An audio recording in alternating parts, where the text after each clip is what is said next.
Hello అండి. క్రిస్పీగా, క్రంచీగా ఉండే పప్పు చెక్కాలు ఎలా చేయాలో చూద్దాం. ఒక్కటి తినాలనుకునే వాళ్ళు 4, 5 తినేస్తారండి. అంత టేస్టీగా ఉంటాయి. ఒక్కసారి ఈ స్టైల్‌లో ట్రై చేసి చూడండి. అవి ఎలా చేయాలో చూద్దాం. ఇక్కడ నేను 1 కేజీ బియ్యం పిండి తీసుకున్నాను. అందులోకి గంట పాటు నానబెట్టుకున్న పావు కప్పు సగ్గుబియ్యం, పావు కప్పు పెసరపప్పు, ఒక స్పూన్ జీలకర్ర, ఒక స్పూన్ వాము, 2 టేబుల్ స్పూన్ల నువ్వులు, హాఫ్ స్పూన్ పసుపు, తరిగిపెట్టిన కరివేపాకు, కొత్తిమీర, రుచికి సరిపడా సాల్ట్, పచ్చిమిర్చి పేస్ట్, అందులోనే ఒక చిన్న అల్లం ముక్క, నచ్చితే 2 ఆనియన్స్ వేసుకోండి బావుంటుంది. అవంతా పేస్ట్ వేసి ఒకసారి కలిపేసుకొని ఇప్పుడు 2 టేబుల్ స్పూన్ల నూనె కానీ, నెయ్యి కానీ వేడి చేసి వేసుకోవాలి. ఇప్పుడు గోరువెచ్చని నీళ్లు పోసుకుంటూ పిండిని ముద్దలా కలుపుకోవాలి.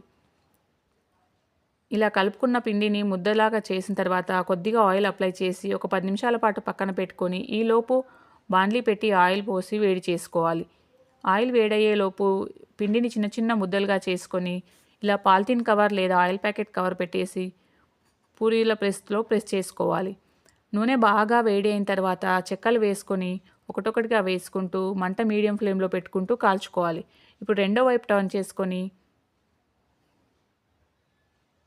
చెక్కలు ఈ కలర్ వచ్చే వరకు కాల్చుకోవడమే. ఇలాగే అన్నీ చేసి పెట్టేసుకొని చల్లారిన తర్వాత డబ్బాలో స్టోర్ చేసుకుంటే నెల రోజుల పాటు నిల్వ ఉండే పప్పు చెక్కాలు రెడీ అండి.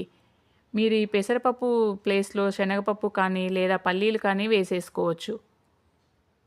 అంతే అండి, సూపర్ టేస్టీగా ఉండే పప్పు చెక్కాలు రెడీ.